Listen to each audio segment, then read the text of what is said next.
ఇక కళ్ళజోడు అవసరం లేదు. స్మార్ట్ విజన్ ఐ హాస్పిటల్లో ఎలాంటి ఐ సర్జరీకైనా 50% డిస్కౌంట్. ఆగస్టు 11 నుండి 19 వరకు మాత్రమే. నకిలీ కోడిగుడ్లు చూసాం, ప్లాస్టిక్ రైస్ చూసాం, సున్నం నీళ్లను పాలని చెప్పి అమ్మడాన్ని కూడా చూసాం. ఇన్ని చూసిన మనకు ఇప్పుడు మరో విచిత్రం చూసే అవకాశం వచ్చింది. అదే నకిలీ వెల్లుల్లి. వెల్లుల్లిని కూడా నకిలీగా ఎలా తయారు చేస్తారు?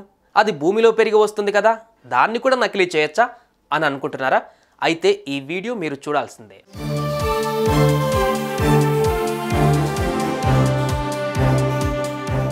కాదేది నకిలీకి అనర్హం అన్నట్లు తినే ప్రతి వస్తువు ఇప్పుడు నకిలీగాళ్లకు ఆసరగా మారిపోయింది.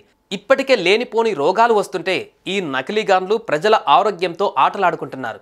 తాజాగా మార్కెట్లను ఫేక్ వెల్లుల్లి కూడా ముంచెత్తనుంది. సిమెంటుతో తయారు చేసిన నకిలీ వెల్లుల్లి మహారాష్ట్రలో దర్శనమిచ్చింది.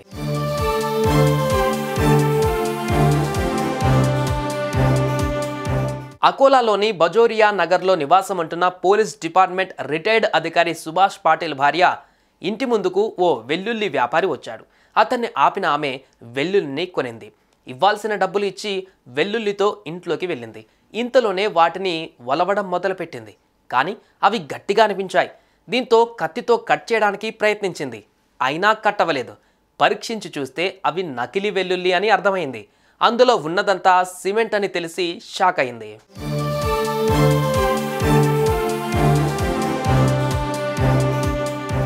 వెల్లుల్లి మాదిరిగా సిమెంట్ను తయారు చేసి వాటికి తెల్లటి రంగు వేశారు. కానీ చూసినా ముట్టుకున్నా మాత్రం నిజమైన వెల్లుల్లిలానే అనిపించాయి. కానీ మరీ ఇంతలా మోసం చేస్తారని ఊహించం. కంటికి కనిపించింది కూడా నిజం కాదని తెలుసుకొని ఆ అధికారి అతని భార్య షాక్ అయ్యారు.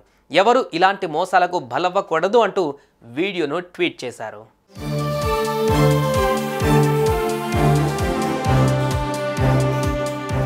మహారాష్ట్రలో ఇటీవల వెల్లుల్లి ధర బాగా పెరిగింది. దాంతో కొందరు అత్యాశతో సిమెంటుతో తయారు చేసిన నకిలీ వెల్లుల్లిని ప్రజలకు అమ్ముతున్నారు.